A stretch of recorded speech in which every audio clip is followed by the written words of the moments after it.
Ladies and gentlemen, this is where the action is. It's all happening right now here in November 6th. We are here November 6th, the start of the new month. I'm sorry, I was still thinking about the equinox of sports. It's no longer the equinox. However, basketball is going down right now. Hockey's going down, and football is reaching the heart and soul of its regular season. We are already at week 10 of the NFL season. That means a lot for reality football, fantasy football, everything across the board. Phones are buzzing, trades are being made, waiver wire is slimmer than it's ever been before. And right now you're trying to figure out if you're going to be on the surviving end of the pool or if you're just going to be straying further and further away from shore, getting taken by the currents of the fantasy football woes, whether it be injuries or wide receivers punching other guys with helmets on. I'll never understand that for the life of me.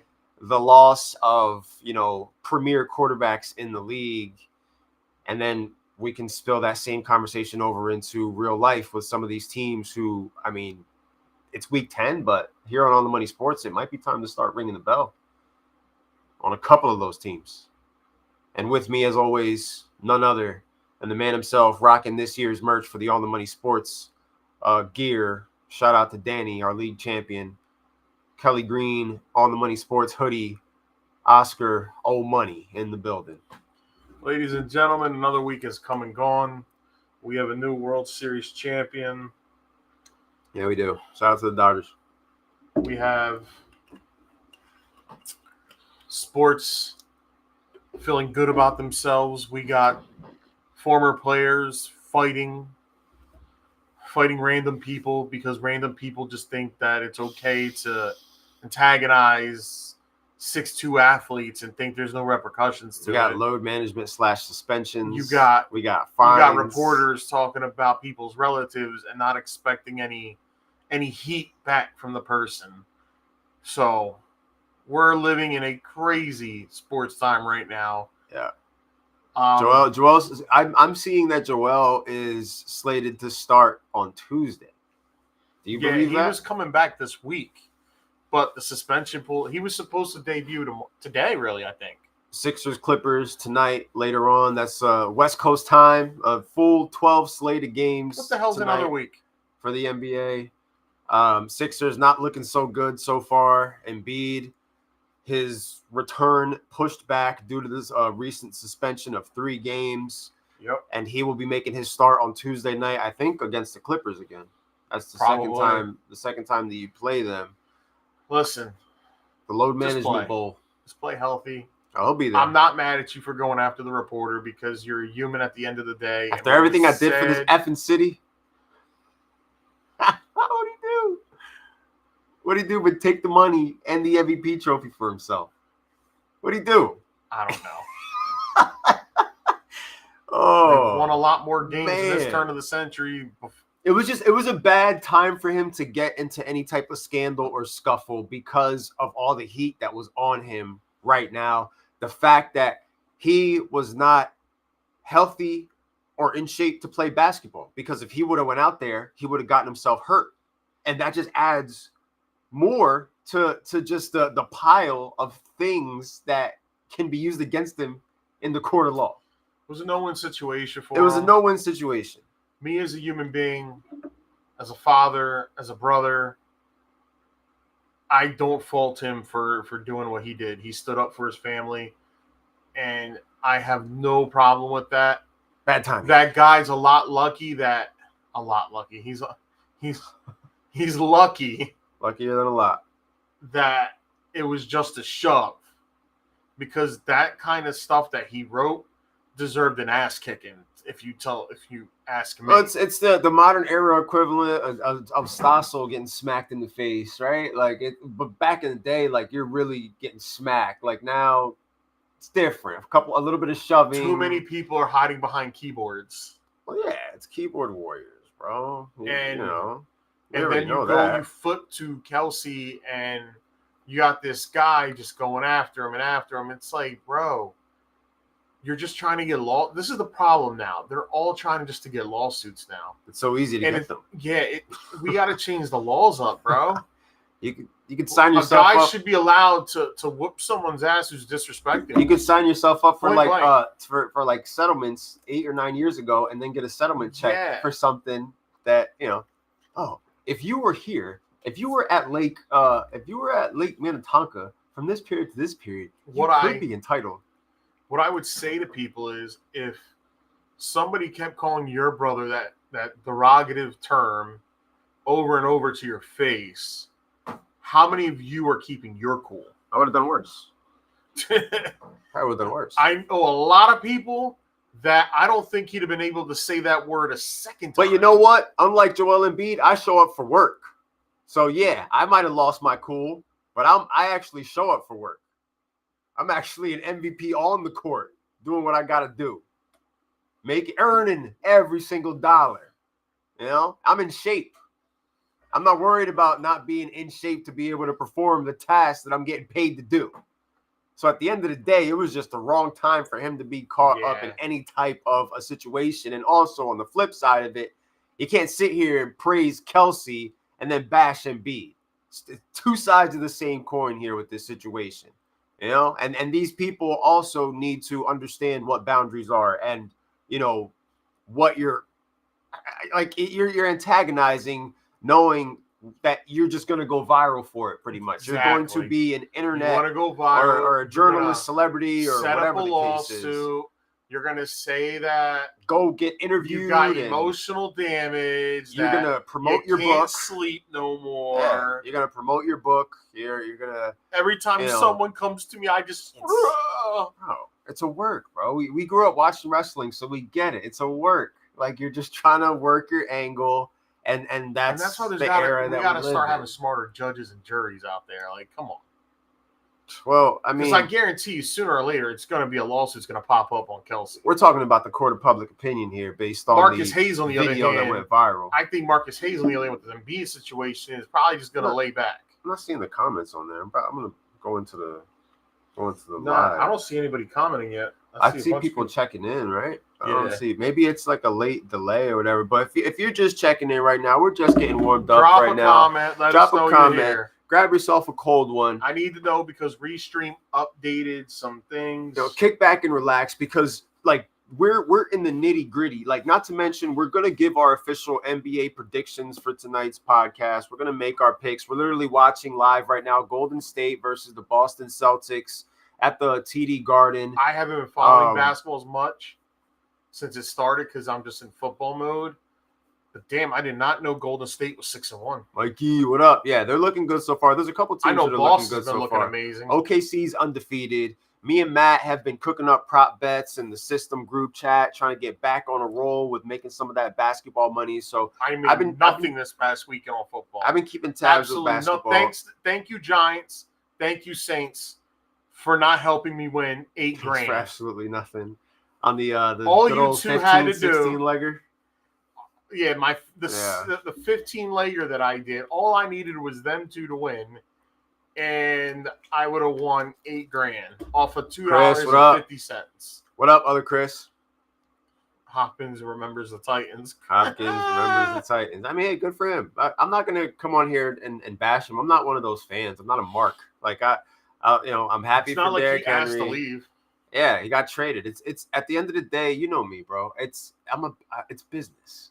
I'm not going to sit here and play feelings ball over everything. And Rush, we trust. Oof. 5-1 as a starter. This is a big matchup, though. Going up against the Philadelphia Eagles. Is CeeDee Lamb playing? No, and I don't know, but I do know that Dak Prescott is potentially going to end up on the IR. I feel as though CeeDee Lamb might miss a week. Freddie, I'm not sure how much you know as far as the practice reports coming out of Dallas right now.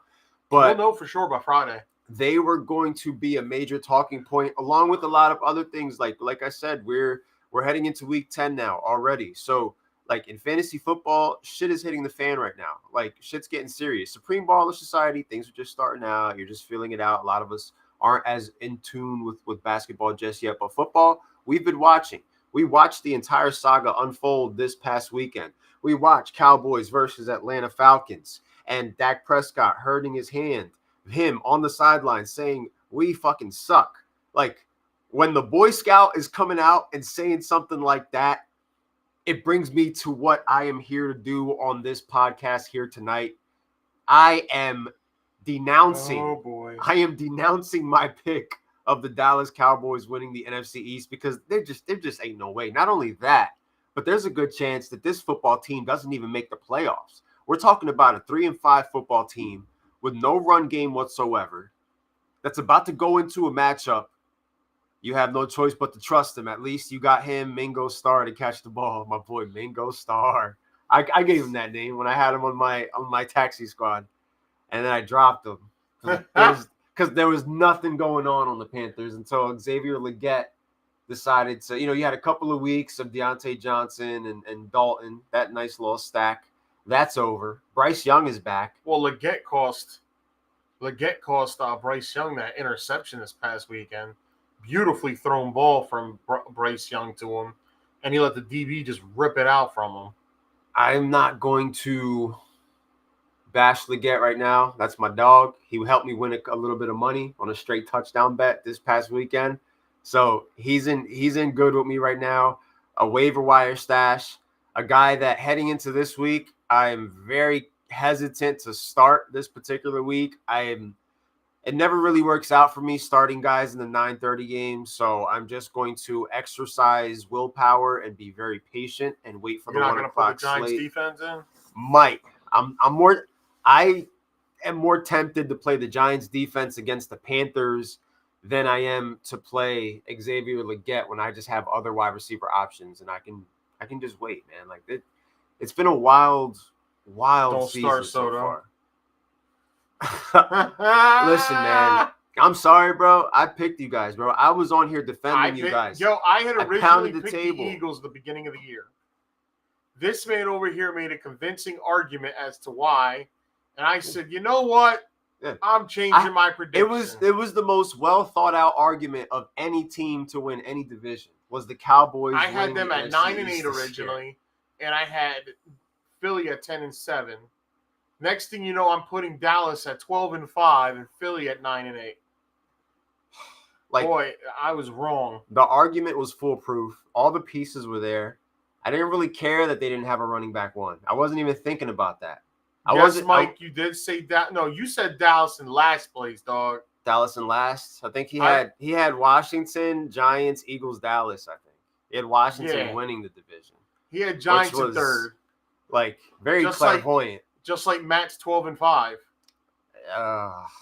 Okay, so there's a lot of teams that we have breakdowns for. Like, do we start in Dallas? Like, where do we go? Like, do we start and end with Dallas, or is this my book? Do we shift? Oh my goodness, I got it right here. I'm sorry.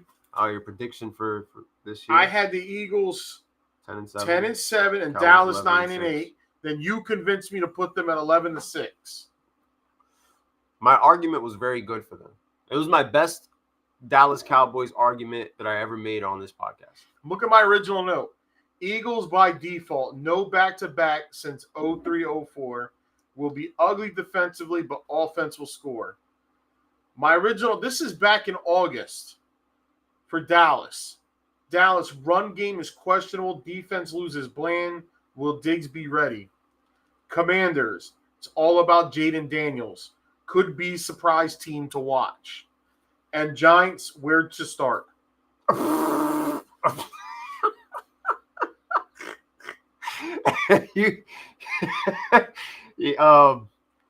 said the Giants 4-13. 1 out of 3. Every Giants fan crucified me. 1 out of 4 is bad. I'm wrong about the Commanders already.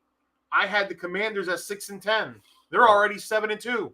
I'm wearing the Commanders colors, technically. I was not wrong about the Commanders. I was right about them being the sleeper pick. I did not pick them to win the division. I didn't go as far as to do that. However, I did say this football team was going to look better than a lot of people thought they would. You know what? Next week, and I received a lot of backlash. Do you want to do the reprieve next week, or you want to do it the following week? Okay, are we doing it on November 12th, or are we doing it on this year, do we give it a week, right? And then next week, what we do is go across each division. And if we need to rebook, if there's anything we want to rebook, that's our shot, and that's it. We got all right. November 12th, next Wednesday. And if you want to leave something alone, or is it the 13th? I could tell you right now. You don't mess with it. All right, next Wednesday, November 13th is the reprieve episode. Reprieve. I'm going to change this. I'm going to rebook this slightly, make a couple adjustments. Every pencil comes with an eraser for a reason. And next week, we're using erasers because I need everybody to forget that I picked the Dallas Cowboys to win 11 to 12 football games. After Boy Scout Dak Prescott said what he said, after what I've seen from this team as far as running the football, as far as not being able to stop the football, as far as not looking good at any facet of Miami's the three making phases. Me look like an idiot. I picked them to go to the bowl. I forgot that was your Super Bowl pick. They're your Cowboys right now. At least Detroit's still doing their thing. And the crazy thing is, I'm about to just cash that. See if I got off. I'm still got that 34-cent offer to cash out on DraftKings. We're talking about this week, tomorrow night, big matchup. You got Bengals versus Ravens, and then the following Thursday, an even bigger matchup because it's Philadelphia Eagles versus Washington Commanders, the only two teams with a pulse in that division right now, going head-to-head for the NFC East. And when you look around at the Eagles could put a nice lockdown in the next 2 weeks if they can win Sunday and Thursday. That's two playoff spots. Or Washington could put a nice little lockdown if they win Sunday and Thursday. As of right now, that's two playoff spots right there, which puts all the pressure on the NFC wildcard teams. It puts all the pressure on all the NFC North teams that have good records because you're going to have a good record at this pace and just miss the playoffs completely. It won't matter. The divisional matchups are what's going to determine the fate of a lot of these football teams because now at the back end of the season, all these teams with records that are similar are going to be playing their divisions. I'm cashing out my 23 cents. What's that? For the Miami and Detroit. Oh, the Super Bowl. You're done? Yeah. No Miami Detroit Super Bowl? Yep. Oh. And it looks like the Dallas Cowboys are going to cost, and Miami are going to cost me my 7-pick playoff parlay. I can see three teams coming out of the North. Because I got in my one parlay the Rams, Detroit Steelers, Chargers, Bucks, Dolphins, Texans, Cowboys. And my other parlay is the Steelers, Dolphins, Chiefs, Texans, Chargers, Cowboys, Lions. We need to beat them twice to even fight for the division. I can see a scenario where the Eagles beat them. I've now been offered $28 to cash out for my Pittsburgh Steelers division winner. Well, for the $11? Yeah. I could see the Eagles being a letdown game one versus the Commanders, but isn't this what we've been doing with the Commanders each and every week? And they're finding ways to win. Yes, they lost to the Ravens, they lost to the Bucks. Those are their only two losses. Other than that, they've beaten everybody. They're 7-2 right now. So a split between the Eagles and the Commanders wouldn't surprise me, but I also wouldn't be shocked if Philadelphia next Thursday ends up getting the W over the Washington Commanders. If you were to ask me right now who I would put my money on to win the division right now, I'd put it on the Birds. I would put it on the Birds because of how everything played out. I just hope the Chiefs don't Mike in the Detroit KC Super Bowl. I can still see the Chiefs losing. Listen, man, I'm sticking with my pick. I got LA Rams versus Kansas City Chiefs. I'm so glad everyone's back. Puka needs to calm down a little bit. Just relax, breathe. Yeah, that's not a bad one. The Rams are back. Rams are back, and I would love it to be a Detroit Lions versus LA Rams matchup. Stafford going up against his old team once again. Lions got the better of them the last time, but I think that's just a great playoff matchup, great playoff rivalry. Rams with a pick six this past week, a big win, and huge. This football team looks completely different right now. They look like they can go out there. I was so nervous going against Mike, but when I seen Stafford hit that bomb in the fourth quarter to Marcus Robinson, I just stood up and I texted y'all in the group chat, the Jersey Triad chat, Matt MF Stafford. Yeah. I remember that, Matthew Mother effing Stafford. That's the text that I got as I'm watching this game, and they go into OT, which, you're loving it. You asked me to take care of business, and I did that. Yeah, I got destroyed. But thank you, though. now we have a 4-way tie at 6-3 at the top of the league in All the Money Sports. And now you and I have the Money Bowl this weekend, our second matchup on the Money Sports. You versus me, 6-3 versus 6-3, America's game of the week.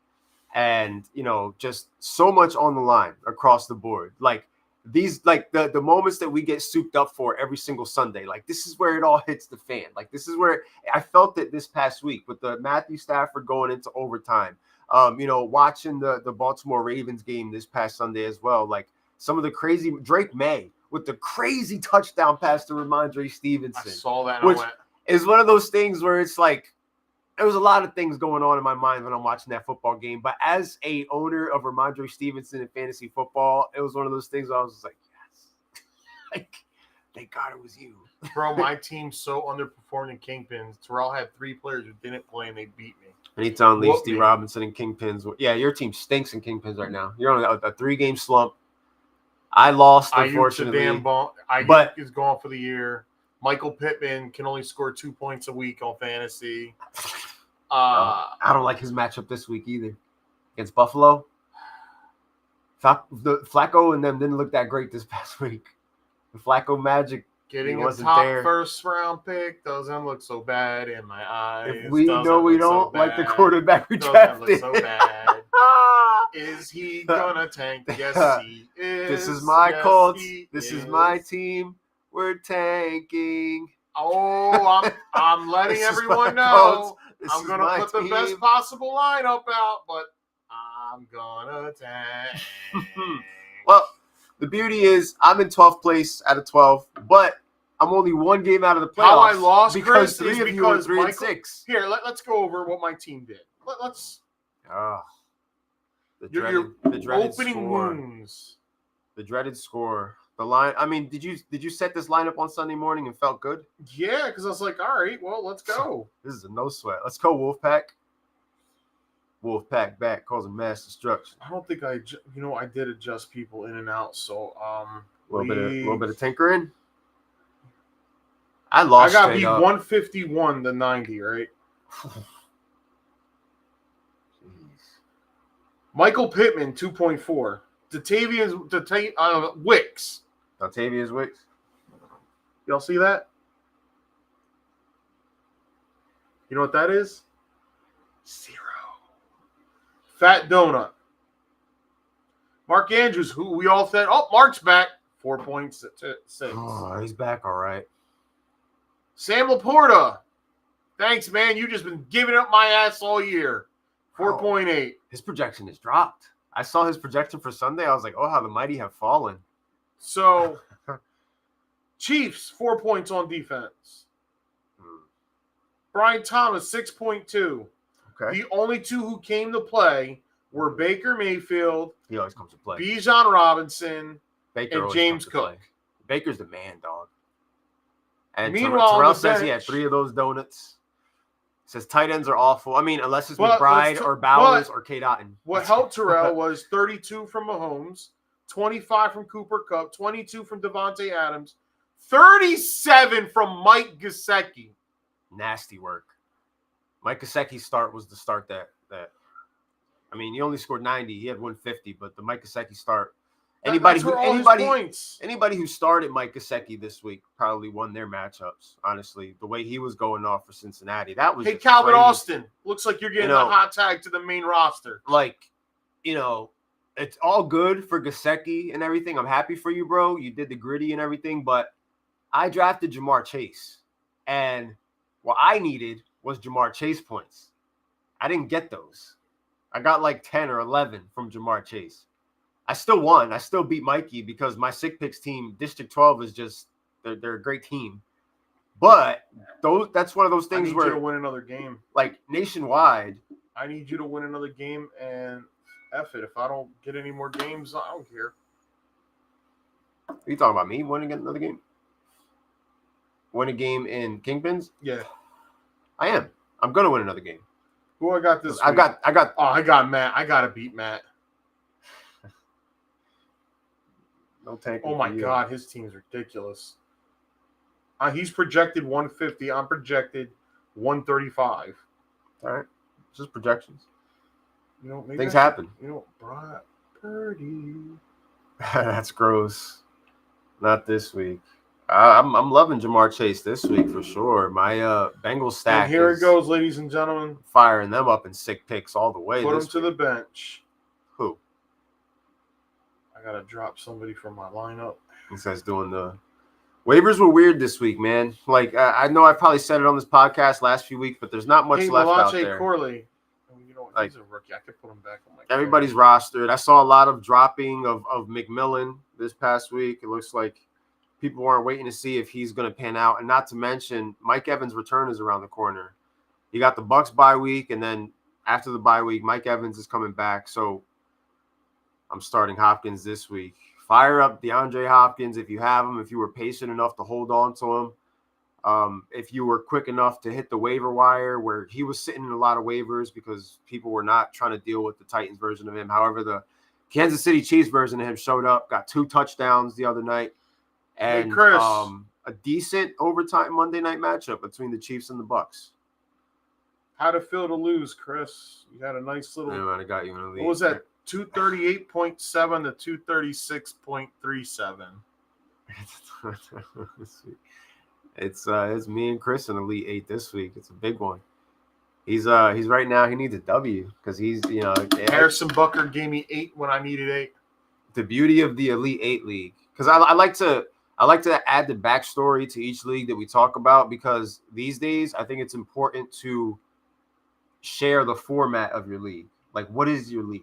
Is it a 1 QB? Is it a 1 QB 2 flex? Is it a 2 QB? Like, this is our 2 QB super flex, so it's 3 QBs and only 8-man league. So top 4 spots it's the finer things playoffs. Like it's literally only the elite that make the playoffs in the Elite 8. So each and every win and loss is just detrimental. Kyle Hamilton was an amazing pickup for me last week. Yeah.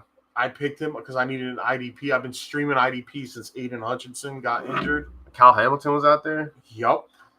See, I have TJ Watt, so I didn't even think about the IDP spot. I left him in the starting lineup this week. 22 points at the safety position.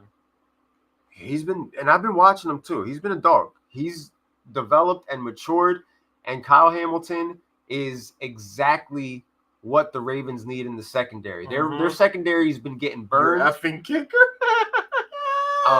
Their secondary's been getting burned. They did just make a trade for a corner. Tre'Davious White, was it? The Ravens, yeah, but Tre'Davious White ain't that guy no more. I know, but they're trying to improve back there, and eventually it'll get better. Like, because it can't get any worse. Because, listen, for all of what Bo Nix did, Bo Nix was going down the field. He just couldn't score. I like Bo. Bo couldn't. If I watched that game, I had the games on. He's a dog. I had a 4-game mix on my TV in the other side of the room. And I'm watching it, and Bo's going down the field, bro. He's a dog.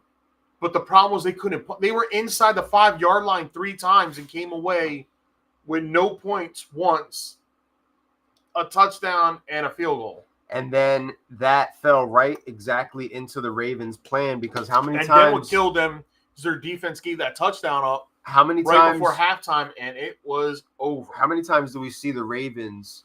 The other team plays right into the Ravens script, and the Ravens just pummel them. And that's what ended up happening. Like, Denver should have had more points.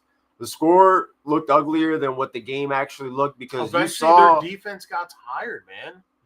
That's a good defense. They just got tired. That's a top 3 defense. The Ravens just did that too. You can't. They ran the ball. They threw the ball. Zay Flowers was out there balling. He heard me talking crap on him last week. Be on the field for 35 minutes of a game and think that your elite defense is going to hold up.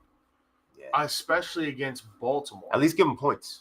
Give them some touchdowns. But in order to stop Baltimore, it starts with. I know everybody's going to start with Lamar. No, it starts with shutting down Derrick Henry. If you can shut Derrick Henry down, nobody's done that yet. Not this year. The Browns did. 11 carries. Yeah. You know what? Yeah, they did. The Browns they figured out a way, and they forced him to keep throwing.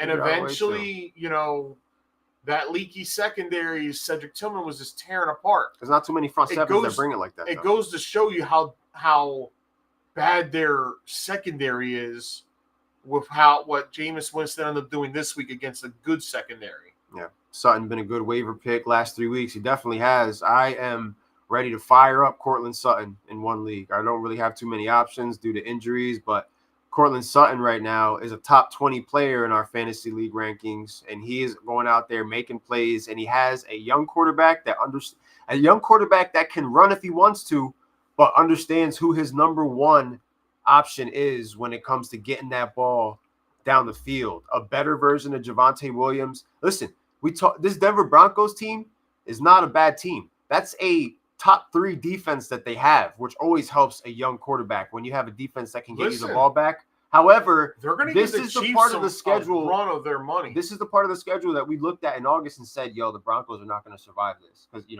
just got the Ravens. However, you got the Chiefs after that. It's gonna get tough for Denver right now. So if they can just stand strong and make it out of this, 7-6, right? Sean Payton's 1-1 against Denver. 7-6 is a wild card spot. Like Vic Fangio was. 7-6 is a wild card spot in the AFC. So if they can lose to some of these good teams and just keep it together and not unravel, Denver is still going to be able to get into the playoffs on the other side. It's the score. Denver's going to give up. I'm not saying Denver's beating KC, but it's not going to be easy against Denver this weekend for KC. I think KC's going to win again. But it's one of those things it's about how you lose to these guys, Like, I think it's going to be a close scoring game. Are you going to get a mud hole stomped in you because you guys can't cash in? I think it's going to be something like Monday night. Because not for nothing, KC's defense. I could see the game 24-17, like a late touchdown by Denver to make it 17, thinking like, oh, are they going to pull this off? And then they don't. The Chiefs pull it off. And we're talking about them, next week? The Chiefs may run the table. Just win the Super Bowl. That's a bad omen. And then the Rams beat them in the Super Bowl. And Stafford gets his second ring. It's a bad omen. And then Mike drops. If you're truly a Chiefs fan, you want your team to lose at least one game.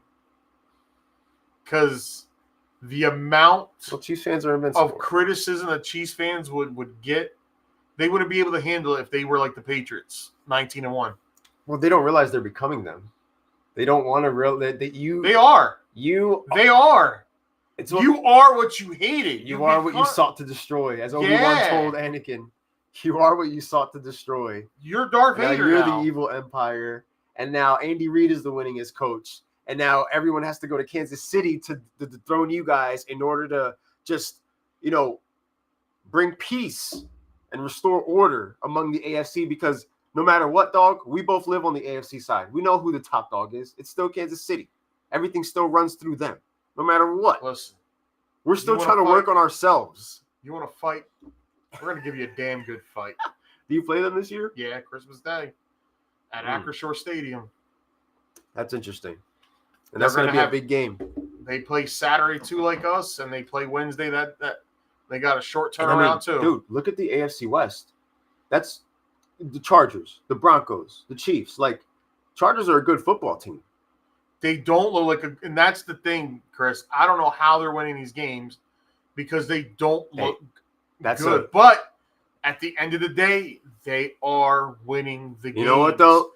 Mahomes is not like I think he just surpassed having more touchdowns than interceptions. He has not really had a good season statistically. It's just the defense has saved them.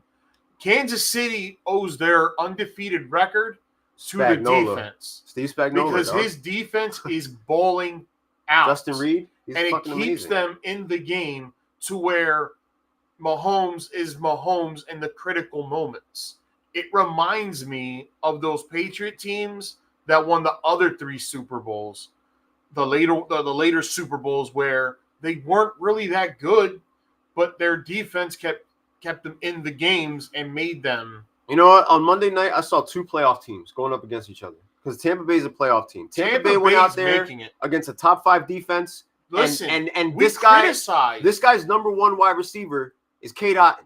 He doesn't have he has no other option. His number 2 are not even playing. Cade Otton is freaking balling right now, getting almost 90 yards a game and a touchdown to go with it, with like 10, 12 targets a game. Cade Otton is a baller. We've said that on this podcast for a while. We were just waiting for it to like be unleashed. Like we've known what he is. This is it. This is what opened the door for him to show. So now what when Mike Evans gets back, it's another weapon. Oh. Like teams are still going to focus on Evans. They're going to be throwing that ball. And now the teams are going to focus on Otton. That gives former New York Football giant Shepard and McMillan more chances on one-on-ones. It's like what happened to the Rams offense. The Rams offense and Matt Stafford looked terrible without Cooper Kupp and Puka. Cooper and Puka come back, and the Rams are back to normal. Everything's flowing. So once he gets Evans back, they're going to get back to pushing the ball down the field. 3 touchdown performance games from Baker. That run game's going to continue.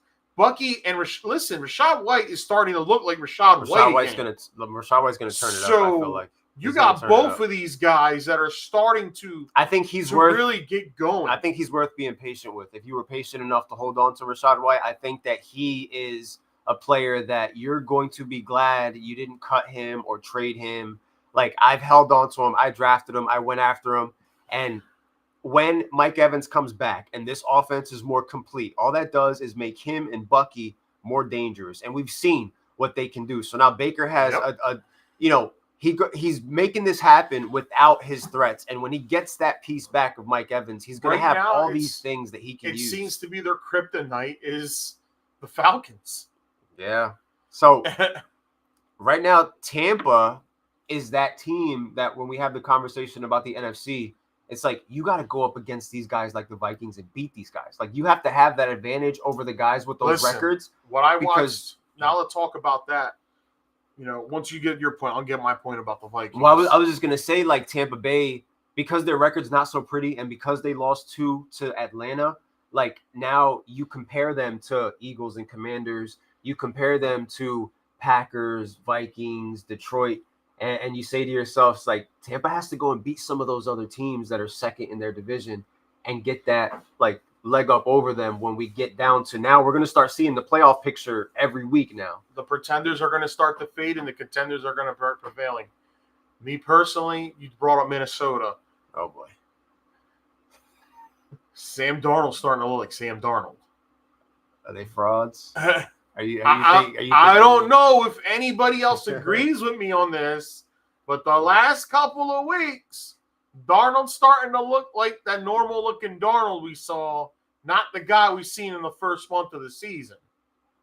He's starting to look like that guy. I'm not saying he's as bad as Jets Darnold, but he's starting to look like an average quarterback. The defense still look good, right? Or is it?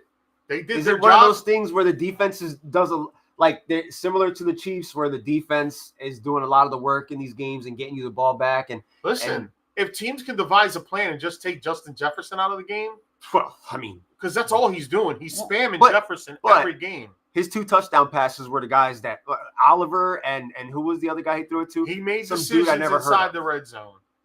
But overall, he's starting cooking. Overall, he's starting to slow down. Like he was on this slows down. He was on this big like trajectory and all this, and people were telling me he's a top 5 fantasy. I know somebody who started him in fantasy over Joe Burrow. I didn't start him over Joe Burrow. I started him over Kyler Murray this past week in the league, and I'm glad I did because Murray buried me in the other leagues that I started him in. The ghosts are out. We don't know, Terrell. Because honestly, back down to earth for sure. The Colts, a Colts team that is 4-5 at the moment. They're looking at Flacco. Flacco looked every bit of 40 years old this past Sunday. He looked rough. Every bit of 40. Maybe because Colts aren't as good as the Browns looked last year, maybe defensively. Well, the Colts aren't as good as the Vikings. It's just a question of how good are the Vikings. I don't trust the Vikings. I trust the Tampa Bay Buccaneers of Baker Mayfield more than I would trust the Minnesota Vikings in the playoffs. You know what? Yeah. I like Baker this year. I like what he's doing. This is like his best year. Baker went toe-to-toe with the best quarterback in the league on Monday. He went toe-to-toe with the Ravens, right? Like they lost twice and that's what sucks. He lost all these games. Like the Bucs lost. If they could have just won one against the Falcons. Their secondary is what hurts them. You can't run the ball on the Bucks like that. They're tough. They're tough up front. Like that 100-yard game that Kareem Hunt, it took 5 quarters to get. Well, the same can be said about the Ravens. Yeah. You can't run on the Ravens. You can throw on them all day. That's what a lot of teams choose to do. But you can't run on them. They won't allow you to. Ravens are what the Tennessee Titans were 3 or 4 years ago, where it's a top 5 run defense and a bottom 5 pass defense. We got a date with y'all in 2 weeks. Ravens Steelers. I will be looking forward to. Now I'm excited to see what George Pickens can do, because now it's like he's getting the football. So, I'm interested to see that. I'm interested. Can't completely double him all the time. I know we talk a lot of shit about Mike Williams. Is Mike going to play this week though? Mike has a package of 7 to 8 plays from what I was reading. Probably a little handoff. Nah, just deep. They're going to send them deep. But that's what you want to do, because then you're going to have to stick your safety over top, and guess who's going to get some one-on-one looks? Yeah. George Pickens. If not, little Calvin Austin. Might be a rough day for Najee. I don't know. Listen, my boy's running. Yeah, but against that defense, let's do it. I'd probably search for a better option. I don't want to get stuck there with those 9 or 10 points. That don't do nothing for me when I need wins. You know what I mean? Like, I appreciate you. I know you run hard, all that. I need points now, like real points. So now look at the situation in Cincinnati. Zach Moss out. He's done. You got Chase Brown as the running back 1 out there. He's got a tough matchup tomorrow, but after tomorrow, he's still the running back 1 out there. What helps Chase Brown is that he can get the ball out of the backfield, and he had a good game receiving against the Ravens a couple weeks ago when they first squared off. Yes, he did. Both secondaries are trash. Love it. Joe Burrow threw 5 touchdown passes against the Ravens last time they met, and so did Lamar.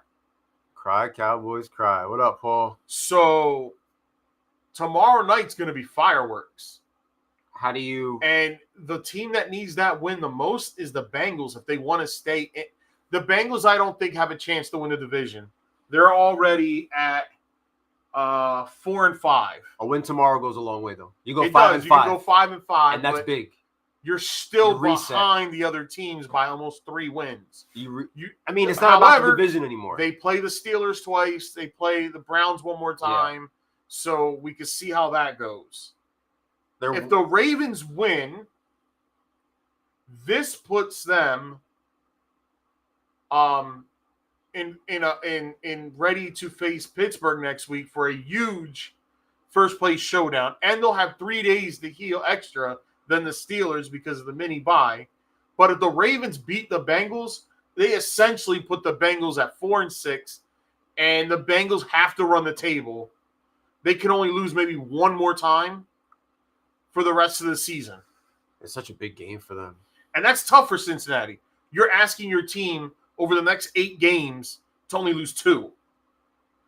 That's tough. They put themselves in such a good position by winning tomorrow. All 5 of their losses are AFC opponents. Ravens money line. All 5. And this would be their 3rd loss, right?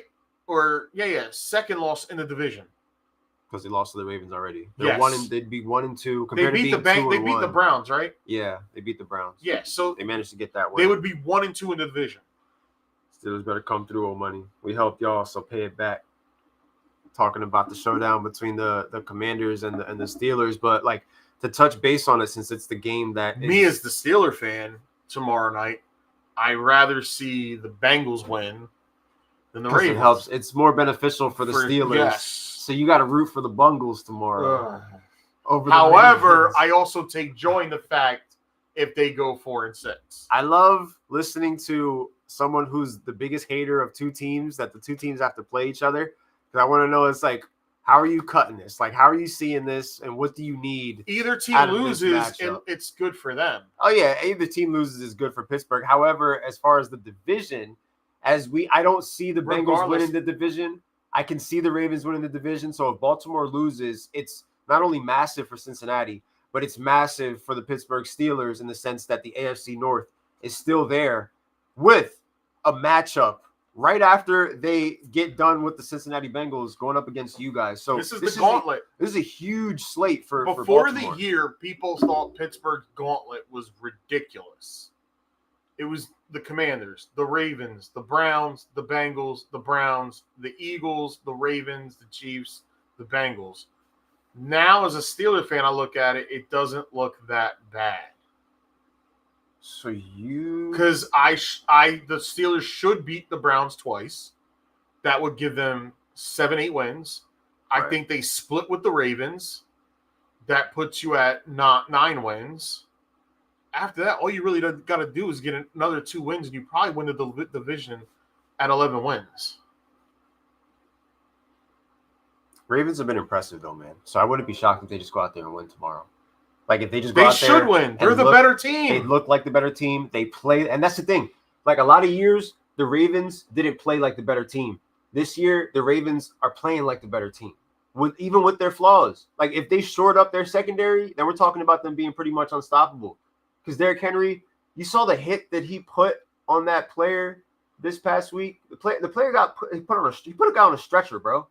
He put him on a stretcher, just hitting him up with his shoulder, like ramming into him. The dude and that's why I also believe the Steelers made that move for Smith. You know what you're up against. I think Pittsburgh said we're going to shore up our front 7 because that's what it's going to take to beat those guys. That's what it's going to take to beat those guys. Running game is working for the Ravens. I think passing the Steelers should sit there. The Steelers looked at it and goes, let's get the wide receiver to help clear out Pickens so he's not double covered all the time. And let's get Preston Smith in here who could play the edge, but he can also give, like, when TJ Watt's on the field, you could put Preston Smith while Alex Highsmith is getting a breather. And he's going to look amazing on the other side because it's depth. That's what it's about. You rotate your pass rush. Because it's tiring going up against a team that can run the football well. You're smack the trenches. Landon Roberts is a thumper. Patrick Queen has probably got the Ravens game circled on his calendar too. Bungholes of Cincinnati going to lose. Well, it's always any of these teams play each other. Ravens, Pat Queen Bengals, you don't Steelers, think Pat Queen wants to beat the Ravens? Like, all you guys hate each other. Yeah. And that's what makes all the rivalries so great is because when they play each other, it's just tough. So, like tough you football. said, like, the shit's gonna hit the fan now, ladies and gentlemen. Like this week, the matchup start this week. Starts it. This is it because look at your matchups right now. It starts on Thursday. If the Bengals lose, 4-6. If you win, 5-5. You lose 1-2. You win 2-1. Like it's big for Cincinnati. Cowboys and Eagles. Oh, it's over. Listen, the Dallas Cowboys are cooked. All right, Eagles fans, I apologize for not picking you guys at the beginning of the year to win the division. I apologize for that guy convincing me. And I had such a great argument for Dallas. I sat and I thought about it. I wrote down my argument. It was the foolproof plan for why this football team was going to win the NFC East. And now these jokers are going to go out there with Cooper Rush, and they're probably going to get their asses handed to them. And I could picture how the Eagles are going to win this football game. Run. They are going to run all over the Dallas Cowboys. And not for nothing, the Eagles defense in the past couple of weeks has played better. Way better. They've played better football. I have never gone on this podcast and ignored and said, no. This Eagles defense is playing way better. I don't know if it's the level of competition, but regardless if it's listen, last year when they were playing weak teams, their defense was giving up massive points, and we kept calling them frauds. This year, they're playing weak teams, and they're beating them. The only reason why that Jacksonville game got interesting was because I think the refs blew the call on Saquon. Saquon got touched by the one defender, and that's what led him to tripping, but they don't think that. They think it was he had his bounce, and he stumbled on his own player, and that's why they ruled it a fumble. I personally would have ruled it a different way. That's the only reason why that game was close. They're playing really good ball, and the problem is their coach is going to cost them a game sooner or later. He's going to cost them in the playoffs. That's just going to happen. Because he's not going to change what he's doing right now. Why do you – there was no need for them to go for 2 in that game. He kept pushing, dog, and this guy's getting smacked. He leaves points on the field. He leaves way too many points, and in the playoffs, he's going to do something stupid, and Philly fans are going to go irate. And then the question becomes, Siri, if the Eagles are one and done, he's gone. If the Eagles are 1-1, it's a 50-50. What's impressive? If the Eagles get to the NFC title game, his job's probably safe. What's impressive is the Eagles are not only going up against the other team, they're going up against their own head coach. Yeah. And the shit that he does. So it's like you're playing against your own head coach, and that's only going to get you so far. I will say this, though. Hurts needs A.J. Brown on the field. Because when A.J. Brown's not on the field, he is not the same quarterback. Tough watch. Tough watch when A.J. Brown ain't on the field. But that's how much of a difference an A.J. Brown makes. When A.J. Brown left the field this past weekend, their offense stumbled. But they might not even need A.J. Brown this week. They're going to run the ball on Dallas. Dallas can't stop the run. Nah. They're going to run. They're going to push. I can't believe the Steelers lost to Dallas. And but this is a worse version of the team that you faced. So gross. So Cooper Rush and them, are they going to be able to sustain drives? Imagine CeeDee Lamb's not there. Now what? Now I don't even feel excited about starting AJ Brown. Jonathan Mingo. Dog, you guys could have gotten Jonathan Mingo for free. Bro, they gave up a fourth-round pick for him. You got fleeced. Bro, the Steelers got Mike Williams for a fifth. The Chiefs got DeAndre Hopkins for a fifth. Dallas has no pressure up front on defense. Yeah, you went after. Is Parsons even playing this week? You went after a top 80 wide receiver when you could have went after somebody from the defense. Lawrence? I saw Parsons was going to play. What about the other guy? Who knows? I mean, when they were there, they were running all over those guys anyway. Like Dan Quinn is gone. Like the brains of the operation is gone. Yeah, I think that made a huge difference in his defense. Mike Zimmer's defense. I don't know why he changed it up. That defense, they should have hired one of Dan Quinn's disciples to keep the same system in place because they're running a different system and it's just not working. And where's Dan Quinn right now? Oh, 7-2 on top of the division. That's where he is with the Commanders. So you got rid of one of the wrong guys. Defense doesn't look the same. And this week, against your most hated rival, a team that would love nothing more than to run the ball on you and run all over you guys, which is exactly what they're going to do. You're starting Cooper Rush. You have no run game. You might not have a CeeDee Lamb. And they have not yet activated Brandon Cooks. Mike Flory on Pro Football Talk earlier. Detroit and Dallas have a permanent hammerlock on Thanksgiving home games. Given the impending Giants-Cowboys turkey turd, how about a flex option in the future? Woo! Is that who's playing on Thanksgiving? Giants-Cowboys? Yep. What, to see who gets a home game first? Whoever wins. They haven't won a home game I either. think I'm going to be confident enough to say Dallas wins that game. Cooper Rush? Well, I mean, yeah. Look how quick you said, yeah. I mean, yeah. No argument for me there. Giants absolutely stink. I'm so glad they're getting that game out of the way at 9:30. Yeah, Micah Parsons returned to practice today. He's back just in time to get run all over. Dak and Cooper look exactly the same. Traded Dak, got picks, and had the same results with Rush. Devontae isn't a true number one. That really hurts us when AJ is out. Yeah, like I said earlier about Rachaad White being more dangerous with Mike Evans, Devontae Smith is more dangerous with AJ Brown. Yeah, he was there. Dallas Goedert was there for them too. So it could potentially be all hands on deck for the Philadelphia Eagles this week as they go against Dallas in a big. I guess it's safe to put AJ Brown back in your. It's a big matchup, the same way that it is for the Ravens having back-to-back division games. Eagles have Cowboys this week, Washington on Thursday on a short week. So you've got a matchup with a Dallas team that you should beat, which a division game equals 2 wins, and then you have the matchup for the division going up against the Washington Commanders in round 1 of the 2-part. Series that they have coming into the second half of the season. So it's about to get really good, man. Here we go. Like, it's about to get really, really good. Let's show you how bad this is about to get for them. All right, so the Cowboys at 4:25 this Sunday got the Eagles at home. Next week, they got the Texans at home. Oh man. I'm sorry, Dallas fans. It's over, dog. There's nothing to be fine. So here, let's start this over. It's not your fault. Eagles at Dallas, 4:25 this Sunday. Next Monday night, 8:15, Monday Night Football, the Texans come to town. to take them on. Texans and Dallas. Then the following Sunday, the Cowboys go to Washington. You're done, bro. You're already 3-5. They're home for the Giants. Then they're home for the Bengals.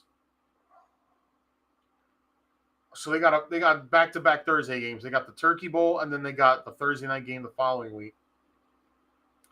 Then they're on the road against the Panthers.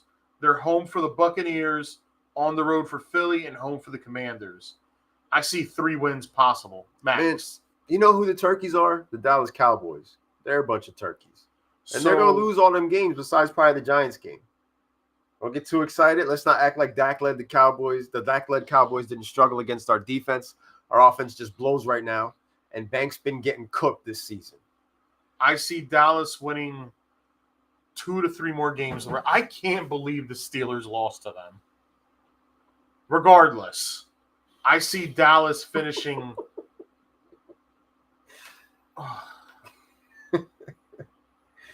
It makes me sick. It's tough, man. When you look at how they play. Maybe Dallas finishes 5-11.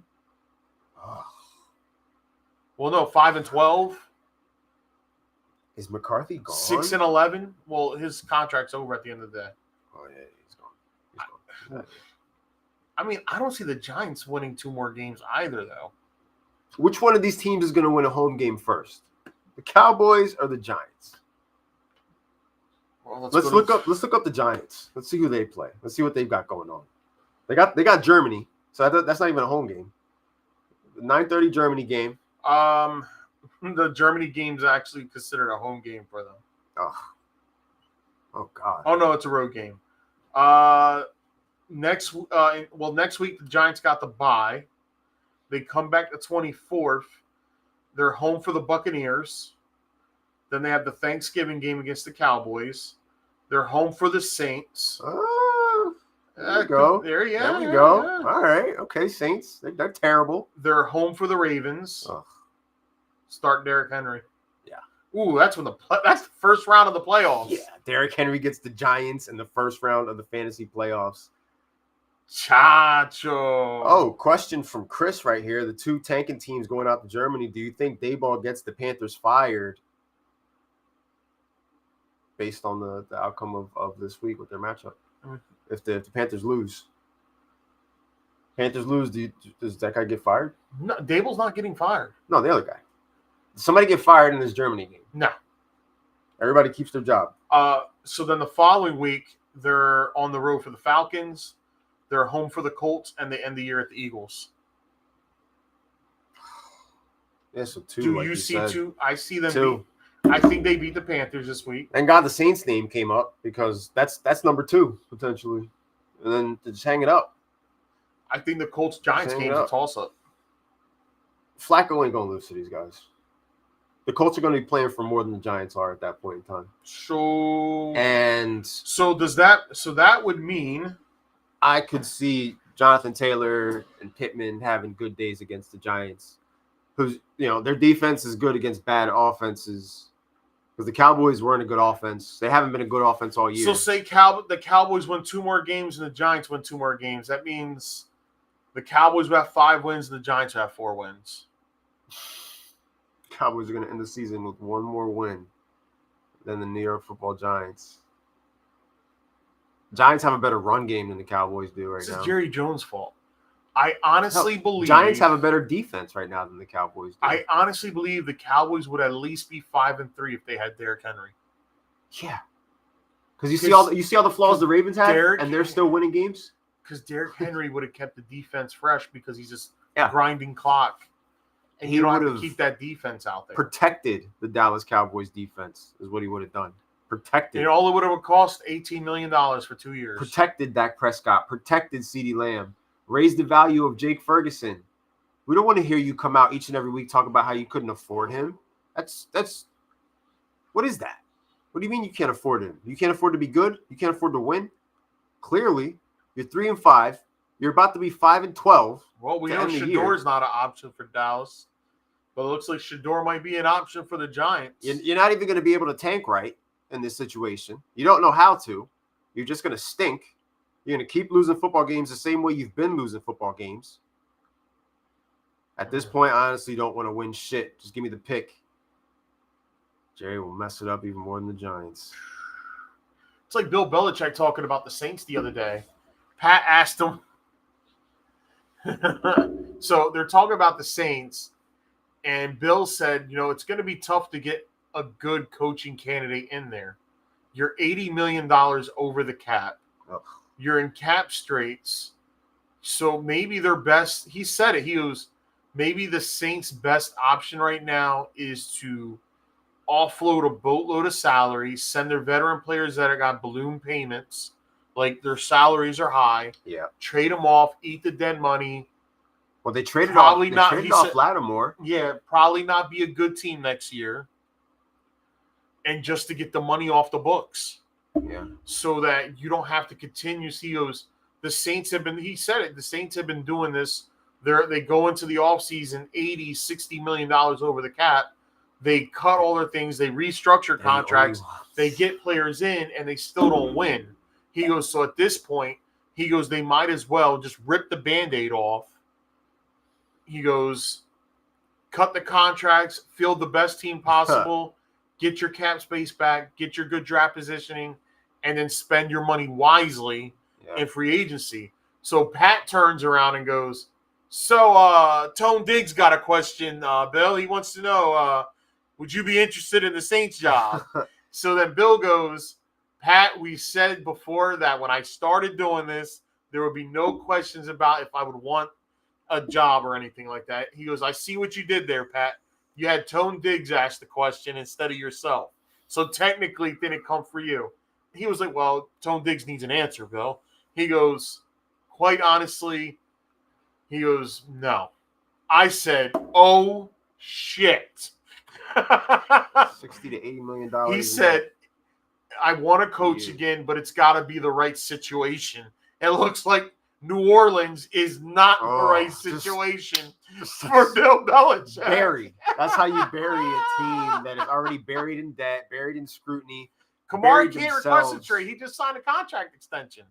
Kamara got paid. So Lattimore got traded to the Commanders, either Cameron Jordan's got to retire or he's getting traded. Derek Carr's probably getting cut after the year. Chris Olave may end up getting traded. This team might as well honestly just get gutted.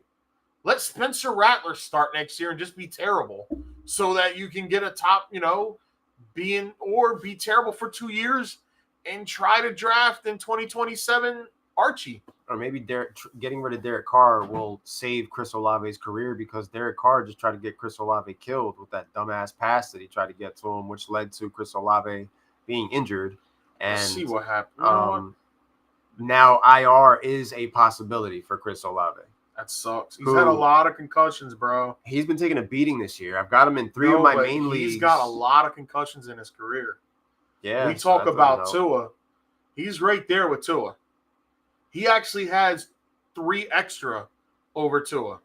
Lost some big names this week, CeeDee Lamb, we still don't know, but we lost Chris Olave. We lost Dak Prescott. Guys are dropping like flies. We lost Xavier Worthy. He's not hurt. It's just D-Hop took everything from Xavier Worthy. All the excitement that you have about Worthy being a thing. I bet the over on Xavier Worthy's yards, 39.5. So the Saints are $4 million in cap space with a for 0 the current season. So they don't usually get to roll it over. But it doesn't matter because there's still going to be $61 million of cap held next year. So Tampa Bay is an interesting choice. Well, I feel like Todd Bowles is doing a good job out there. So I don't feel like his job security is in peril because he's really, I don't know. I think what Baker's doing is only helping him secure his spot, and what he's doing with the defense and being able to just have the Bucs aren't the best, but we're seeing that without their top, targets, so they're playing competitive football. If the Saints were to rip the Band-Aid off, they could cut Cameron Jordan as a post-June 1st cut, and they'll get that. So this means they'll get these savings back June 1st. It would save them $11 million, but it would be a $9 million dead cap hit. If they cut Derek Carr post-June 1st, it's a $21 million dead cap, but they'll save $30 million. They'll get $30 million back in savings.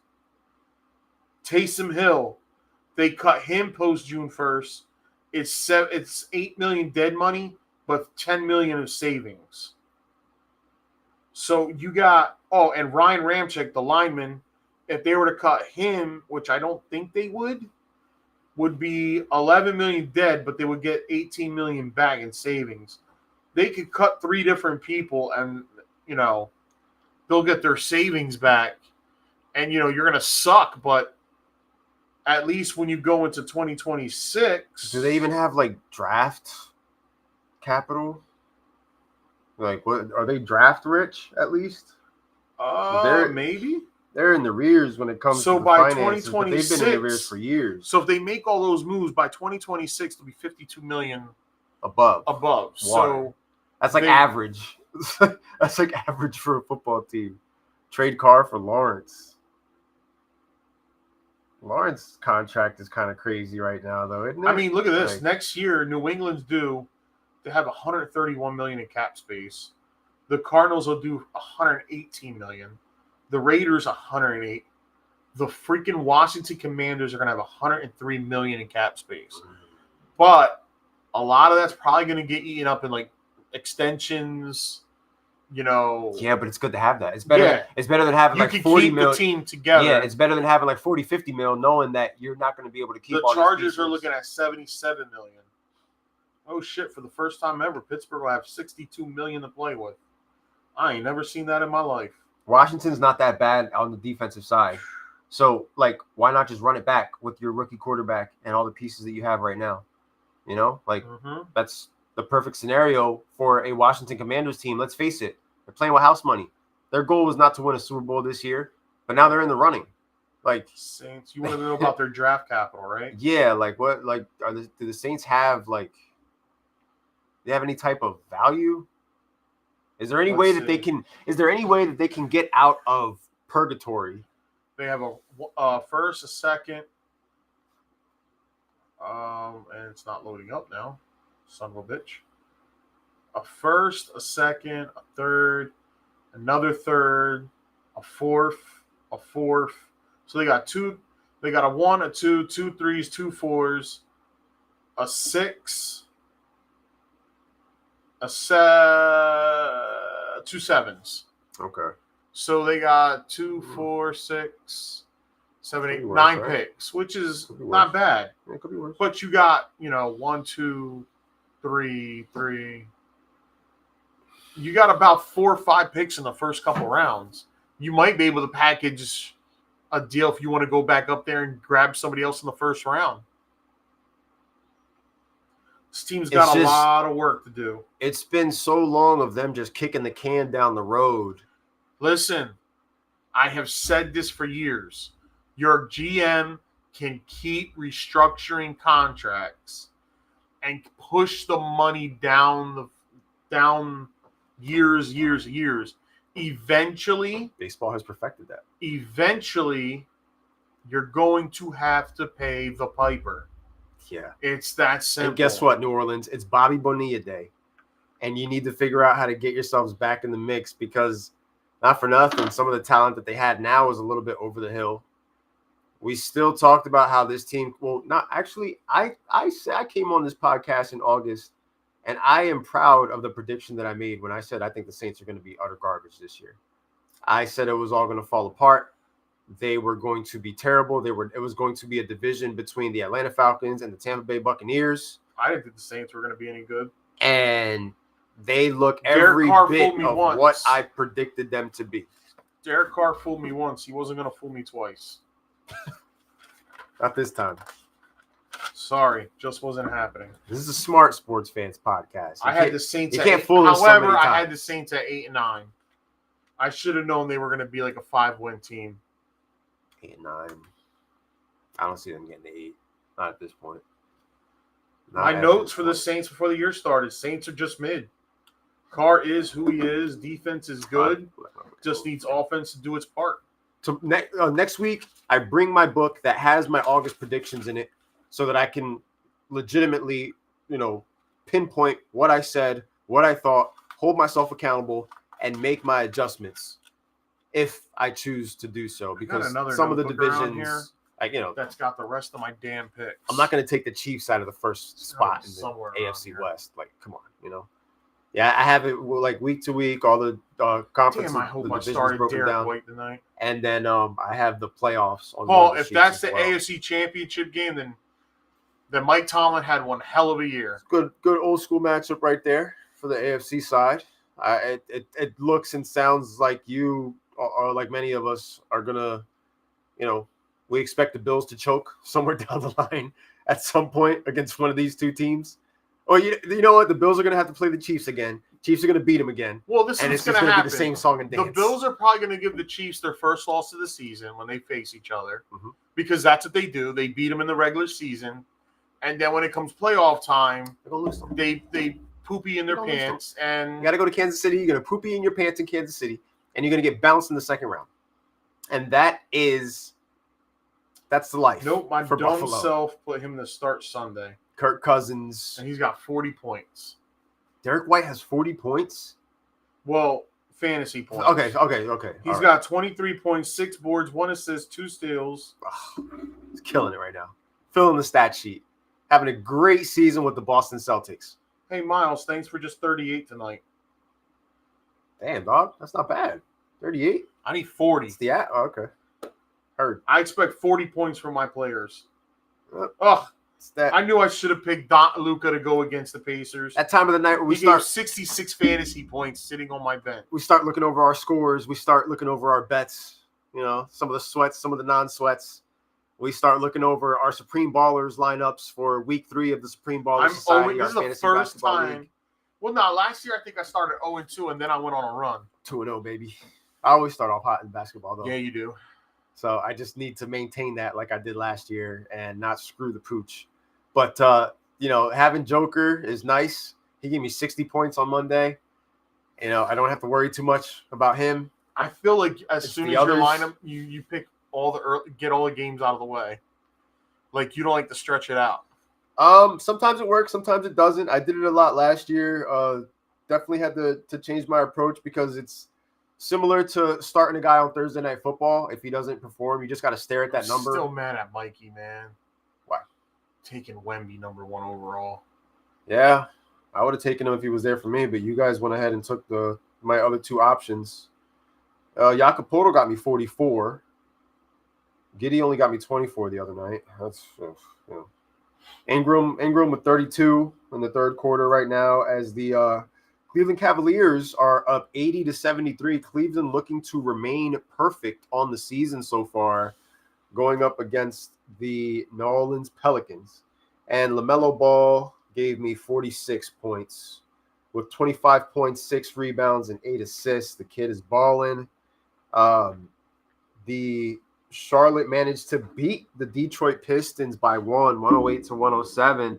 As both of these teams that were the absolute dregs of the basketball league last year are not looking so bad. This is how you know I've been paying attention. I did not realize Milwaukee was 1-6. Hope y'all stayed away from Embiid. I did. I know a guy that drafted him, and he's one of our basketball heads. And he's having a rough time. He's having a rough time dealing with the shenanigans of Joel Embiid because of the fact that Joel Embiid is a first-round pick. And when your first-round pick hasn't played for you to this point in time, you're hoping the other guys step up. And you're a first-round pick for a reason. So Joel Embiid is not only letting the city down, he's letting my friends down in our fantasy league. And at this point in time, it's not as exciting to trade for Joel Embiid as it was 3 years ago. I'm sorry. It ain't. When you know a guy's going to just take a day off just because, you can't do nothing with that. You can't build around that. So, right now, unfortunately, his fantasy team looks a lot like the 76ers do right now, but it's still early in the season. What are the Bucks going to do, man? Well, according to Doc Rivers, the Bucks are still going to make the playoffs. So he might have just sealed his fate by coming out and cutting a promo like that. Listen, it's not like it's not possible. It's still early in the year. You can still get hot. You can get in the playoff, get in the 8th seed, and they've got the talent around them to actually probably win some games. Or, look, I don't think the Bucks are going to miss the playoffs.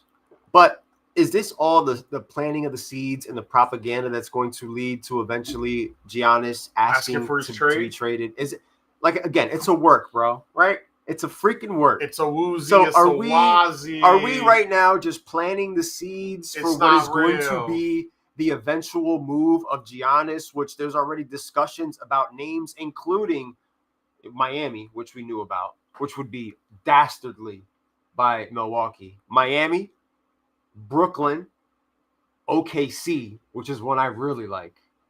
Him going over to Oklahoma City with what they've got going on and getting himself like just a fresh shot of energy with what like the Bucks are tired right now, bro. The Bucks look tired. The Bucks look outmatched in a lot of these games that they're in. They're not great.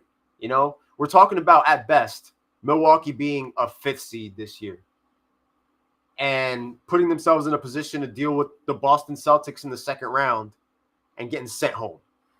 So at best, we know that the Milwaukee Bucks are potentially going to be a second round exit. They have taken the place of the Philadelphia 76ers for now, while the Sixers just figure out what the hell they're going to do. And now the Bucks have fallen to that spot. And the Cleveland Cavaliers are the team to beat in the East alongside the Boston Celtics. I mean, the Sixers, if they can get these guys back on the damn court, can actually win games. But they need to get on the court. And until I see them on the court, I'm not predicting them to win shit. Nope. Spoiler, they are not in my finals prediction this here tonight. Oh, they're not in mine. I had them making the first round, like getting out of the first round. Yeah, I assumed that I did. I had them getting out of the first round, and then I had them getting their ass smoked in the second round. Well, that's what they do. This year, that privilege... No, like smoked. Besmirched? Yeah, I had them getting a gentleman's sweep, 4-1. 4-1. And this isn't on Nick Nurse. This is on Daryl Morey and his construction of this team. He's insane. I told you guys who this guy was. I told you. He is a snake oil salesman. He is a charlatan. All right? He's Paul McCartney in the Michael Jackson video they did together. Say, with the strike. Remember in the beginning of the music video, it's like, come on up, everybody, try this elixir. It'll make you the strongest man. And Michael's like, I'll try some. And then he arm wrestles the guy. He beats him. And then Paul McCartney meets him like a half a mile down the road. And Michael and the other bodyguard are right there because they finessed the whole town into buying this elixir. Dog, all he did was go get former Rockets players. And when that shit blew up, there was nothing. There was no plan after that. There was absolutely nothing after that big move by him. That was it. That was his big scheme. Recreate something that worked somewhere else temporarily until the day that it blew up in our face at a higher level, but it still blew up in our face like a stick of dynamite. I'm going to recreate it with older players and a center who, look, okay, Joel Embiid, MVP. Overall skill set, he's better than Capella.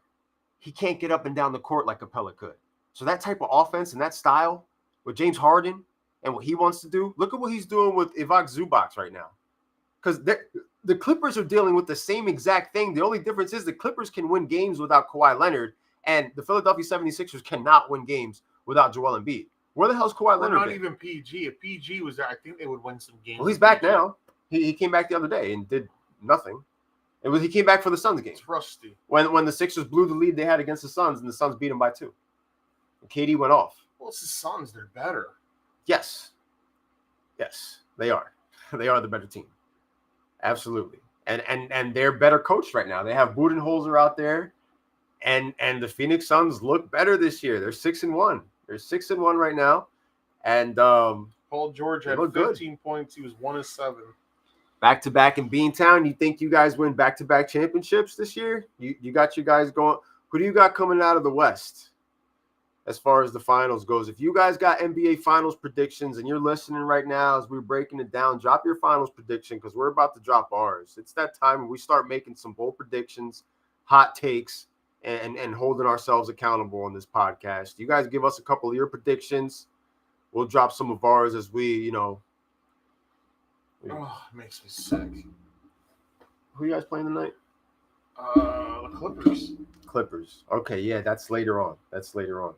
So James Harden going up against his old squad. You'll play them again next week in the game that Embiid is potentially going to be back in. And Sixers fans who still bother to watch the team are going to see now the usage rate of James Harden in the offense with no Kawhi Leonard, where everything runs through him. Ivica Zubac is a star center with him.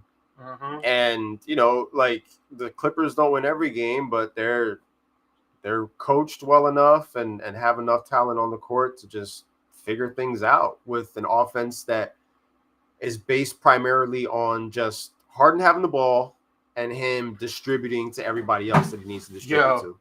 I just went on Twitter to check out anything sports related. Conrad Thompson put, what if it's a question that gets asked so much in professional wrestling? On the next 83 weeks, I will pose you what ifs to Eric Bischoff. Here are the two he has. What if Hulk Hogan didn't join the NWO? And listen to this one. This will make you pop. What if Sting showed up tan? Oh. Sounds like they're going to argue.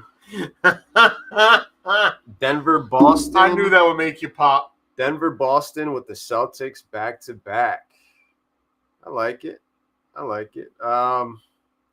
Not going to lie. At first, that was going to be my pick, but I had to think about it. I had to take it in a different direction. I did make that prediction before on this podcast between those two teams.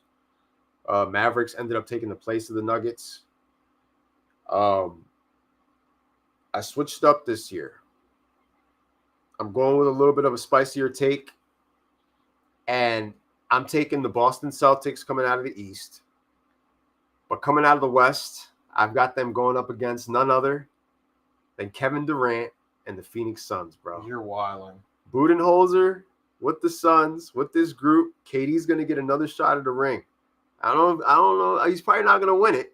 So it's going to be, the KD haters are going to be waiting with their pom-poms to celebrate him losing. So it looks like I'm also picking the Celtics to go back-to-back. But my finals showdown is going to be Celtics versus Suns, and probably the Celtics in 5. I'll say Boston in 5.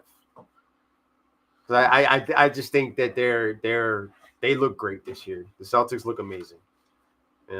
I have the Denver Nuggets versus the Boston Celtics. So you got Denver like Paul does.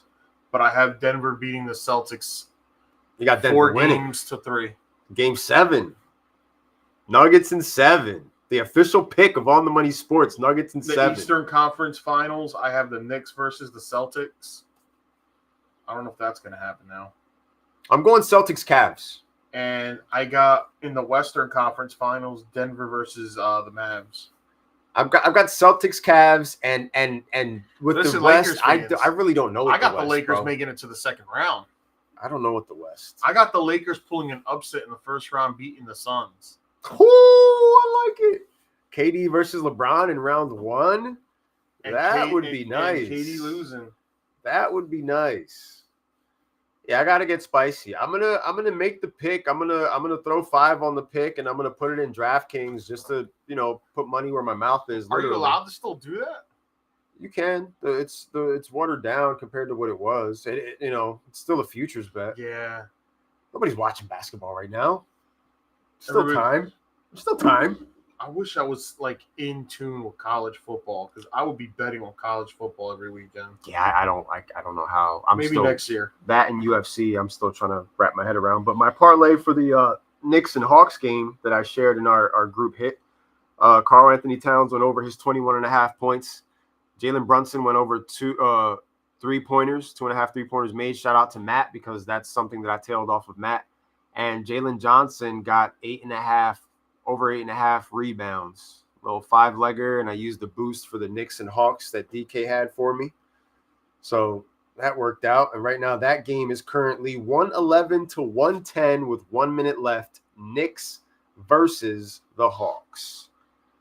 Can't lie, Celtics haven't lost a beat. I mean, they look even better. Like the way Derek White is playing right now, the way Jason Tatum is playing right now, like this team, ain't nothing stopping this team but injuries. Because ain't nobody on the East side, I think, good enough to get in their way. The Cavs can push them, but the Celtics are still clearly the class of the Eastern Conference. And And I wouldn't be surprised if this Celtics team, if they stay healthy, they just mow through all the competition in the playoffs. And they just mow through the Suns in the finals. Now, if the Nuggets get their stuff together and they gel and play better, Jamal Murray hurt. So they if they're fully healthy and ready to go, now we're talking. You can talk me into, potentially 6 or 7 games of Nuggets and Celtics all day. That was about to be my pick. I just didn't want to do the predictable thing. I wanted to get a little bit spicy. I like that plus money. I can't resist it. So, give me the Suns, give me the Celtics. KD shocks the world, gets to another NBA Finals, but Jason Tatum potentially gets to hold up his second NBA trophy. Yeah, I forgot to tell you, I picked up Westbrook Hakeem today. Westbrook Hakeem. There's 199. 4 straight games of touchdowns. There's 199 Titans receivers with touchdowns. Nick Westbrook-Hakeem is 23rd all time already. There's only 22 guys in our history that have more touchdowns than him right now. Damn. The guy went out there and got another big touchdown for us. I like it, man. I'm all for it. UFC betting is pretty easy, parlay-wise. Yeah, I need the UFC heads in the forum to school me a little bit. Maybe talk to me about a couple of how to target props so that I can attack the next Saturday slate vigorously, and it gives me something to do on Saturday besides basketball. Because I also, I root for LSU in college football, but I haven't put any money down on college. Do you think Nuggets tear it down after this year, especially if they don't win a championship? No, they just retool. I don't think they tear it down. They don't need the rebuild. They just need to retool. So they sign a couple players. I can agree with that. Russell Westbrook is, over the hill at this point. So, he's going to bring the turnovers. He's getting more minutes right now because of the Jamal Murray injury. So you're going to get more turnovers by them. They're just going to find the pieces that Joker needs. And the Nuggets aren't going anywhere. The Nuggets at worst, they'll lose in the second round at worst. I expect them to be in the Western Conference Finals. They could go all the way to the championship, but they're not going anywhere. And if they get eliminated, they're going to go back to the drawing board. And the question right now is, for them, what are you going to do against a Western Conference across the board that is now better? Because the Dallas Mavericks just took your spot in the dance. The Mavericks. That was supposed to be your spot, Nuggets. The Mavericks took it. So do you get yourself back to the dance, or does another Western Conference team go in your place? Because I'm sorry, OKC is undefeated right now, but I still don't think that they make it out of the West. I'm sorry. I love the team. They're fun, but I don't think they I think that the Mavericks can take out OKC in a series. The Nuggets, I'll take KD. I'll take KD doing what he does in the playoffs, where he just puts the team on his back and drops 45. Sometimes it works, sometimes it doesn't. But in a format with Suns versus OKC in the second round, I'm going Phoenix. That's my pick this year. I'm putting my chips in the KD basket again after a couple of years of fading him, and I'm gonna see how far it takes me this year with the NBA. Not giving up on him, huh? John Morant is headed to the locker room. Apparently, he got injured on a play, and he is now headed to the locker room. Does that mess any of your beats? Yeah, because he hasn't reached his number yet. I got his over on points and assists, which he didn't hit. I believe I got his assists, which I don't think he hit that either. He's only at 5. I went for 8.5. So, yeah, it absolutely hurts. But other things are lining up, so shout out to Steph Curry coming through. Go back to this. I think it's that time. We already discussed pretty much everything. Yeah, it looks like. Before we do, real quick, if you had a start of the week this week, who would you say? Who would you say would be your start of the week?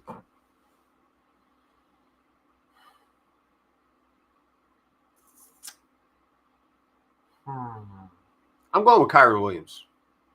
You know why? Because this guy just gets touchdowns. And the Rams are back. Puka's going to be back. Kupp is going to be back. I had the defense going up against the ranked. Tyreek Hill is the start of the week, even though people are still scared and some are starting to contemplate. Tyreek Hill, fire him up Monday night.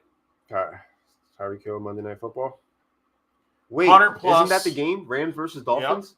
Oh, yeah. Kyron's going to run all over these 100 guys. plus. Look at that. We picked them both from the same game. 100 plus. 2 touchdowns. Yeah, I could see Kyron getting 2. Miami's ranked 25th against the run. You got Rams versus Dolphins on Monday Night Football. I mean, for the Dolphins, listen, man, like, this is it right here. What do you got, like 2 wins? You're terrible. You know, Rams can't afford to lose either, but right now, Rams looking like the better team. The Rams like are giving up the 24th most points to wide receivers in fantasy. So we're going to get ourselves a nice little, hopefully, Monday night barn burner. Monday night miracle, potentially, for a lot of us in leagues. I always like to post something in the forum on Mondays about the Monday night miracle just to see what the conversation is and who needs what. That's just going to be a tradition. Paul saying Saquon Barkley. I mean, listen, we talked about it earlier. Eagles are going to be able to run all over this Cowboys team. So Saquon Barkley as a start of the week makes a lot of sense to me. Ask Andrew. He would have hit 10 leg on the last. Yeah, Paul's lock of the week. Andrew was predicting all this shit right. I remember talking to him about it. We got to pin that when he does his lock of the week with his image. We got to pin. Yeah. We got to pin it at the lock top of the week. So, speaking of some locks, last week, to recap last week, I went 4-1 because the stupid Cowboys screwed everything up for me.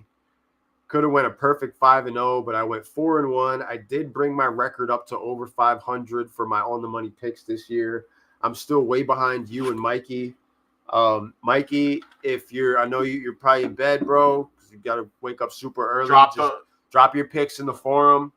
We got Paul Taylor, Barkley for 2 touchdowns, Jalen for a touchdown, and Cooper for a pick. Locks of the week. Book it. I'm gonna mess around and parlay that shit. I like it. I made the mistake of not parlaying the last. I'm gonna do it this week. I'm feeling good. It did. This shit hit last week. Hit. So the Paul Taylor lock of the week this week. So parlay that shit. Went 4-1. My total record right now is 21-19 on the season so far. So I need a couple more 4-1s and a few 5-0s won't hurt. First off, I'm already starting in disgusting fashion with two inconsistent teams that on a week-to-week basis, you don't know who is. However, I have to, again, put my money where my mouth is. I picked this team to win their division this year. I don't think they're going to do that. However, I'm going to pick them to win this week. I'm taking the New York Football Jets to beat the Arizona Cardinals. 2 Dr. Jekyll and Mr. Hydes in the flesh going toe-to-toe. Not looking forward to Kyler Murray being matched up against this Jets secondary. And I think we saw some signs of life from the Jets offense this past week. Amazing catch by Garrett Wilson. What's your total record again? 21-19. Devontae Adams was able to get into the end zone. Maybe Breece Hall can kind of, get it going this week. You want to talk about a guy that people were nervous about. Breece Hall, another first-round pick that, let's face it, compared to other first-round picks, is just simply not producing the same numbers. Like Joe Mixon is outproducing Breece Hall, and it ain't even close. My second pick, 2 teams on top of their respective divisions, NFC versus AFC. I've got the Detroit Lions beating the Houston Texans and just keeping the momentum train going. They look good right now, man. The Lions look good. They look every bit as good as what we imagined they would be in the offseason right now. With the, terrible injury to Aiden Hutchinson. Defense is playing for each other, playing hard. Massive win in Green Bay. Every division win counts in the NFC North. So I'm taking them to win against the Texans. I just think they're the better football team. And number 3, in what I believe to be a letdown spot for the rookie going up against it's a top defense in the league. I've got the Pittsburgh Steelers beating the Commanders. That's right. Give me the Pittsburgh money line for this week. At number 4, again, I'm getting disgusting. I don't know why I do this to myself. This is why I have the record that I have. Give me the freaking Giants over the Carolina Panthers, okay? Yeah, just give me the Giants over the Panthers. I'm picking the Giants. Giants money line. What's that? I don't know how. I don't know how they're gonna do it. I don't know Matthew McConaughey. I don't know how. Germany, 9:30 in the morning. I was thinking about firing up their defense, so just give me the Giants money line for this week, and then I'm getting the hell out of there. And then, no, my last pick, I went with Thursday Night Football as my last pick, just because it's such a big matchup, and I'm taking the underdog. I'm going with the Cincinnati Bengals. It's going to be Cincinnati Chili going down tomorrow night, Thursday Night Football, plus money. Cincinnati Bengals getting the win over the Baltimore Ravens. A massive win that is just wins like that just it's not going to hurt the Ravens so much. It's going to mean the world to the Bengals, though, to just be able to turn their season around and put themselves in position to eventually potentially acquire the 6 or the 7 seed. And like you said earlier, run those tables, because if the Bengals lose tomorrow, there ain't going to be no running tables. There's more losses down the road.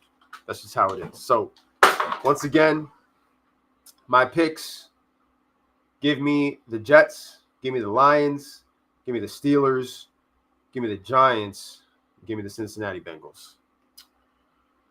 I went 5-0 last week. A nice, perfect 5-0 to push my record to 26-14. It's crazy.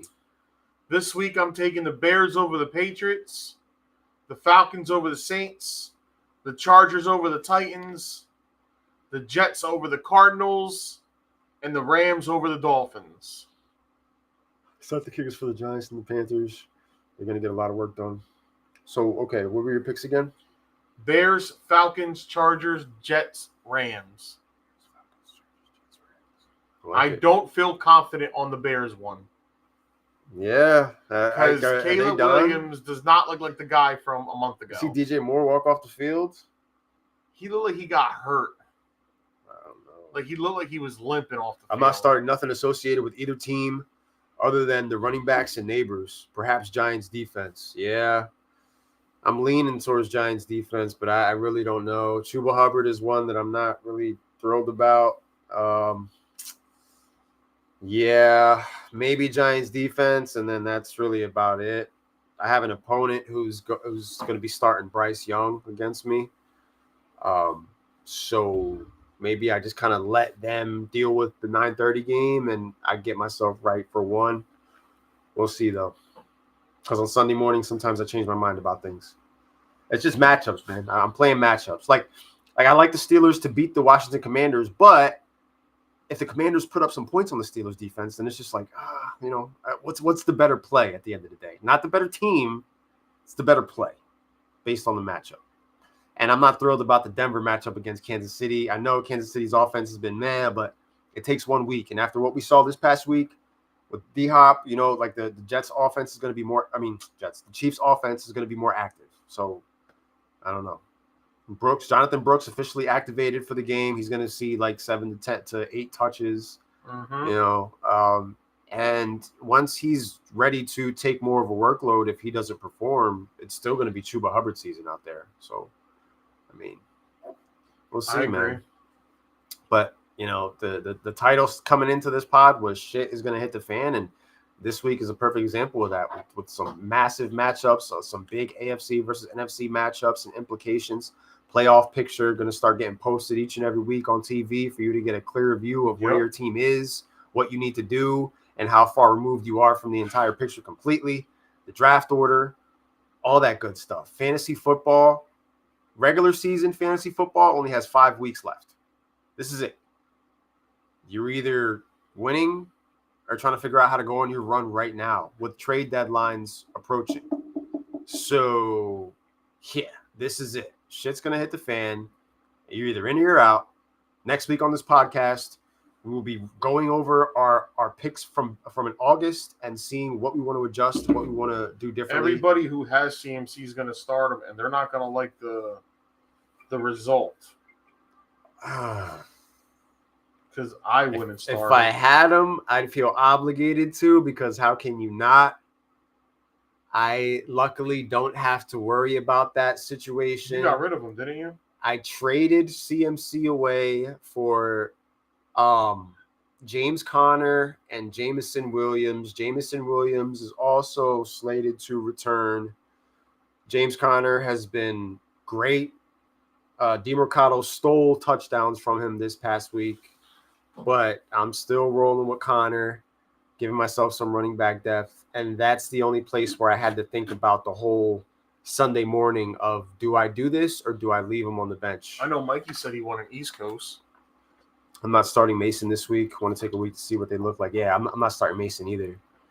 Luckily in the league, I have Mason, I have James Cook, and I have Kyron Williams. And Mikey did win. I won.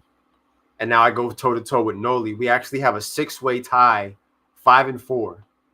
Netta's in first place at 6-3, and then there's 6 of us with the exact same record at 5-4, with an 8-team like playoff spot. So like I'm telling you, shit is hitting. It's happening everywhere, bro. This is the incursions. This is the incursion storyline. Everything is colliding, bro. Everything matters. Everything makes a difference, and should be an eventful weekend, man. There they are. All the multiverse lines. It's all connecting, bud. Are just. A shout out to Matt for giving me a great prop on Brunson's over 2.5 threes. Helped me hit a parlay tonight. Appreciate you, buddy. I will definitely be in the group chat. It was this one was 5-54 with the 33% parlay boost that they gave out. So nice little boost. Yeah, I'm done with Bet365 for now. I'm going back to DraftKings. Since I haven't done DraftKings at all, I haven't been getting offers like you guys have. So yeah, it's time to get back to DraftKings.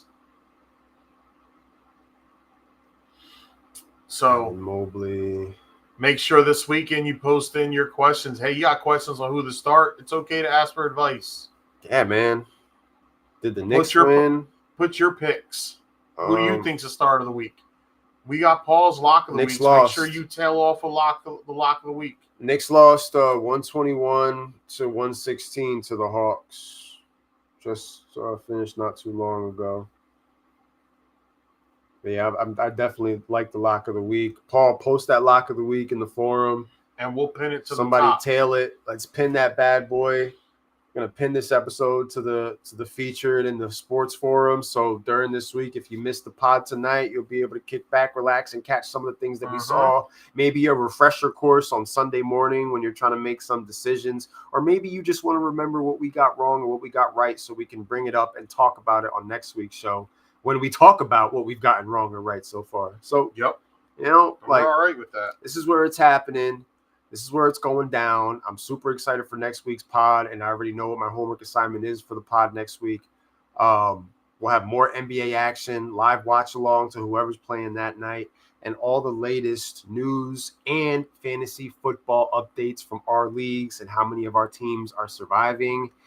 And once again, how many more bells we need to ring for teams that just ain't cutting the mustard. Until then, ladies and gentlemen, thanks for the feedback tonight. Hope you enjoyed the pod. Looking forward to Sunday. Guys, be safe. Till then, get your lineups going. Get them lineups right. Get your favorite hats